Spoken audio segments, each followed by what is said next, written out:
So బేసిక్గా double registration అనేది ఈ మధ్య చాలా ఎక్కువ అంటే కామన్గా చూస్తున్నాం. సో దానికి గల రీజన్స్ ఏంటి మేడం?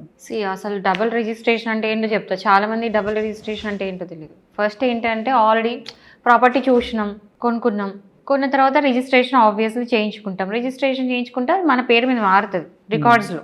ఈసారి వెళ్ళి రిజిస్ట్రేషన్ చేయించుకున్నాం, మన పేరు మీద మారుద్ది. ఆ టైంలో ఏంటంటే మనం మార్చుకున్న తర్వాత ఒక 1 year తర్వాత, ఓ 2 years తర్వాత మళ్ళీ సేమ్ ఓనర్ మనకు అమ్మిన తర్వాత కూడా మళ్ళీ ఆ ఓనర్ వెళ్ళి ఇంకో పర్సన్కి అమ్మేస్తాడు.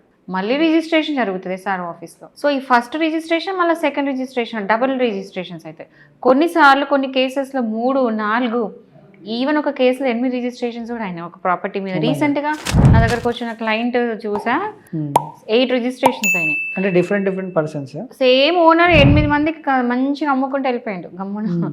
అందరు కొనుక్కుంటూ వెళ్ళిండ్రు. సో ఇక్కడ ఏమవుతుందంటే ఈ డబుల్ రిజిస్ట్రేషన్స్ వల్ల ఏమవుతుందంటే ఆ ప్రాపర్టీ ఎవరైతే కొన్నారో ఎవ్వరు అందులో పొజిషన్లు ఉండలేరు. అందరూ వీళ్ళు కొట్లాడుకునే సరిపోతుంది. అండ్ ఎవరిది ప్రాపర్టీ, టైటిల్ ఎవరికి, పోని వాడు మళ్ళీ వెళ్ళి అమ్ముకోవాలన్నా కష్టమే, అవునా? సో ఇలాంటి ఇష్యూస్ అన్ని కూడా ఫేస్ చేస్తుంటారు. లోన్ అన్ని ప్రాబ్లమే.